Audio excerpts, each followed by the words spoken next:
Thousands of millennia ago, there were 12 gods of destruction who inhabit the same universe. Everything was quiet. There was a balance in all these universes. The generations passed every million years as usual for all these occasions until there was a tournament in which the 12 universes had to fight for survival of the same world and not be destroyed by the hands of Shinji-sama. Those who were crowned as the strongest of them all was Goku, the mortal who overcame the same god's destroyers, the one who was trained to be a god. He already exceeded the limits of his own body. He never stopped training every moment of his life because he had the desire to face one of the best fighters in the universe. But that was already millions of years ago when everything was already gone.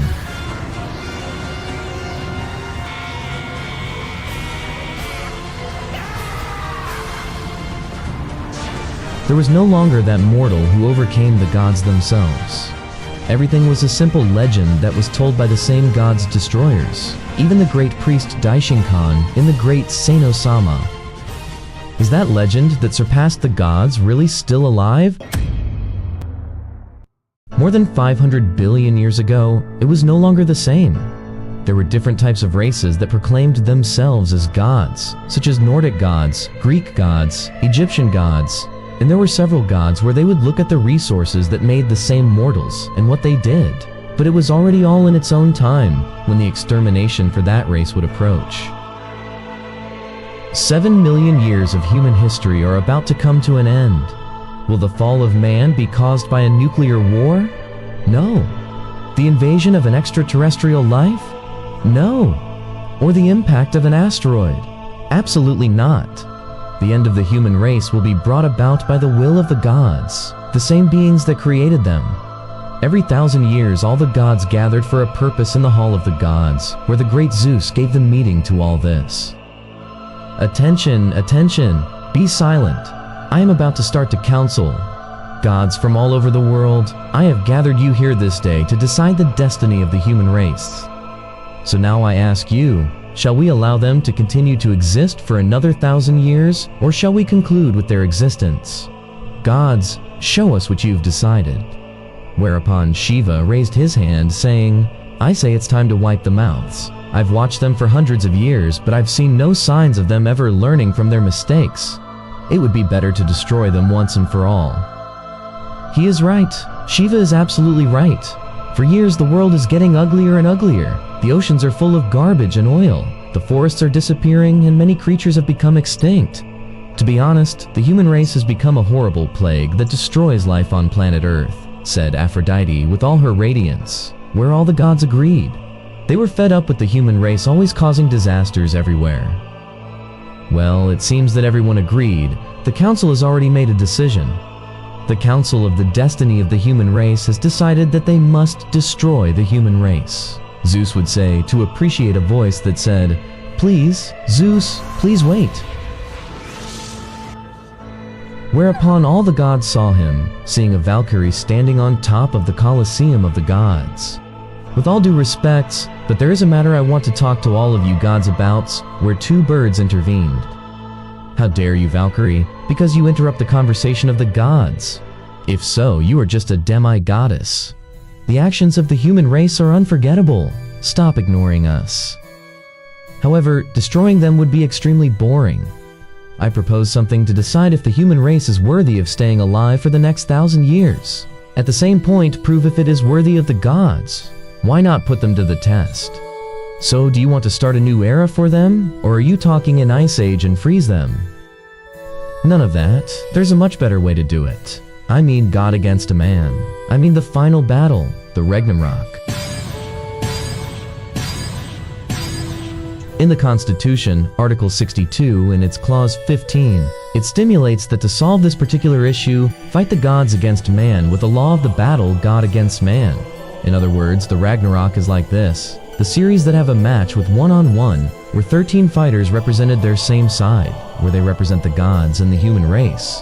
The first team to win the 7th match wins this round. Therefore, if the human race loses the 7th match, the gods will mercilessly destroy the humans. But if the humans win their 7th match, then the gods will allow them to exist for another 1,000 years.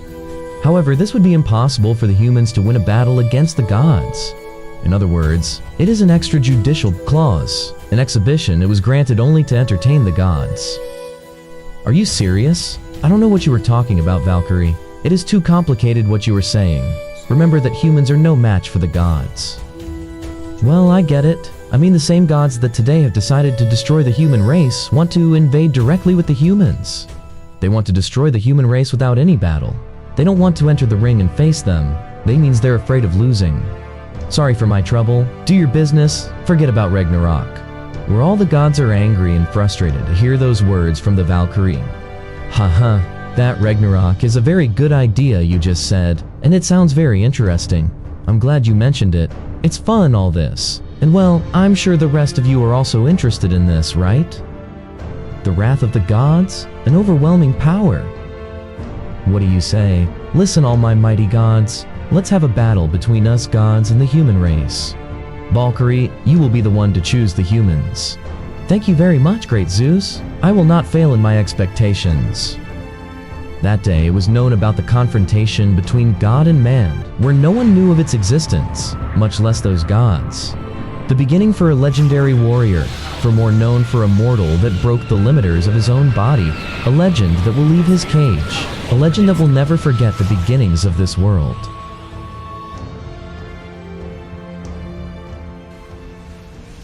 2 days ago was the beginning, for man and God, the beginning that defines that they will continue to exist for another 1,000 years, or it will be their very existence that will be destroyed by the hand of the gods. The first confrontation in the Battle of Ragnarok, Thor the god of thunder against the Lu Bu, the strongest human of all China. That confrontation gave the beginning of what is to come. The first battle had begun. The cries did not stop to be heard. The gods and humans who supported their opponents awarded their fate for humans, where unfortunately the strongest human of all China had lost at the hands of Thor himself, the god of thunder. The gods at a round one were humans having to worry about the situation. On the other hand, in the Temple of the Gods, Brunhild and her sister will decide what to do and what they have to do. The first round is over. Instead of living in the past, we have to prepare for the future. What you have to do now is to select our representative for the second round. Not even the strongest man in all of China could beat the gods, so who could beat them? Hey, let's choose this man. What do you think, my dear sister? Seeing your sister Brunhild all motivated, to see an icon all over the screen. Well, who knows, nor do I know him too, but I will take that risk. I will bet on this man. To see our sister to the icon and see a warrior with a combat doji that had black hair, an orange shirt that had a master doji. His costume was combat. His name was Son Goku, strongest fighter in the whole world. On the battlefield, everyone was restless. No one knew what is going to happen. Well, the first battle was epic and all bloody. There was a lot of destruction, but thank the gods he has restored it. They are ready. Let the second round begin. Haha, the humans will never be able to beat the gods, no matter who is next. This will be very easy, said Tribune of the Gods. It doesn't matter, we will support our opponents, said Tribune of the human race. Everything was predicted by the gods themselves, but it was time for someone to come out of his long sleep.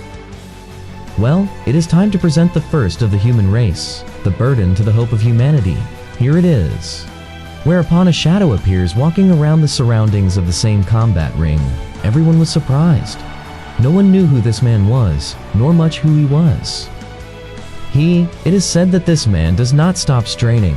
No one knows who, but it is said that he has a pure heart, the one who exceeded his limits. Ladies and gentlemen, his name is Son Goku. I would say the referee to see his manifestation in the ring. Leo, how long was I asleep? I think centuries. Well, I think someone summoned me here in this place. Well, whatever, it will be interesting, said the Saiyan warrior with a typical smile. The spectators saw it and never met him. They even said, wow, it will be simple to beat these humans. Even this pathetic human, that's all useless humans can do. They said the Tribune of the Gods. That's weird, because I feel this fight won't be fun at all, said the Saiyan warrior, elsewhere in another part of the Ragnarok. How beautiful is this boy, and to imagine that he has to die. But seeing him close by, she said in her thoughts, I think I've seen him somewhere else. But so what? It's a pity he dies, Naphrodite said to the guys standing in the ring in the meantime. Well, we have already talked about the human. Hand well against the god who will fight against the human is none other than Shiva himself. Go ahead, go ahead. But nothing was happening. They were still waiting for the other opponent, but an unexpected call surprised the referee. Elsewhere, Goku was more confused. Goku didn't know what this place was. Goku said in his thoughts, "Wow, I never in my life heard about these gods in all my existence, of destroyer gods. But I never imagined about these gods. Well, who cares? For sure they invoked me to fight against these gods. I hope they make me have fun. I'm bored to be walking in paradise doing nothing." Goku didn't said with a smile to see how all the sunlight disappeared and see the dust. Apparently several fireworks appeared and see two men standing there, to see an old man and a man dressed in black accompanied by a violin to give encouragement to the great Zeus. Seeing that, Goku is somewhat surprised, seeing that he would face that old man. Wow, I didn't think that I would be able to face him. He has the same characteristics as the Supreme Kaiosama. Goku did not finish speaking as the body of Zeus began to get stronger. Several muscles increased and dancing in front of the audience, then the presenter saying, "Well, ladies and gentlemen and gods, here is the representative of the second round, the father of the cosmos, the absolute god. He started the titanic magic and the battle to determine the most powerful god in the universe. And he killed his father Kronos."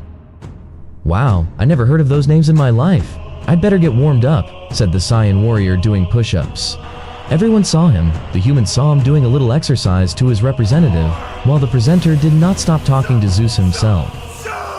"Ladies and gentlemen, his name is Zeus, the most powerful god in the universe."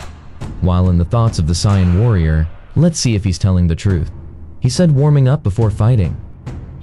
"What a nice welcome for me and my tastes. It feels good, all this," said Zeus in all his splendor, with a mighty god. The gods were celebrating for their god Zeus, the one who is the father of the Greek gods. "Long live my lord, we will always be by your side," they said, supporting their god Zeus while inside the spectators. "What, because Zeus the greatest will be one of the first opponents? Tell me, sister, because he's going to face the second round." "I don't know," in Brunhild's thoughts. "No way, then he's going to fight the second round. I definitely didn't expect this." On the battlefield, we see how Zeus was looking at his audience, giving them his blessings. But more than all this, the boy watching him. So he approached him saying, "Hey you, aren't you going to use that thing they made before?" Goku didn't confused at all this. He didn't know what this old man was talking about. "The one where you fuse your soul with a valkyrie." Goku was surprised. Did he mean a fusion between two bodies into another being? But as he listened, he said, "Because if you don't, this fight is going to be over in a second." Whereupon the Saiyan warrior said, "I don't need to merge with a valkyrie, you know? I prefer to fight on my own and bare fist." Those words surprised Brunhild and her little sister. What is he talking about? Like, he's not going to use valkyries? He thinks he doesn't need any weapons to carry? "I really predicted my calculations to him," said Brunhild in her thoughts. On the battlefield, "It's a pity you don't use any weapons then. This will end quickly, haha." "But it's only just begun," Son Goku said with a smile. "And tell me, old man, are you going to carry a weapon too?" Those words made him surprise Zeus himself, including the gods. "And you have the impoliteness to call Zeus himself an elder?" said his little sister. "You mean my weapon? No, I want this fist to pulverize you and break your bones. I'm going to fight with my bare fist," he would say, to give a kiss to his fist itself. "I see, we're evenly matched to them. But I will have no mercy on you. You heard me," Goku said with a serious face. "That's the way you talk, boy? All right. To begin with, I'll start," said Zeus, who quickly started attacking the Saiyan warrior.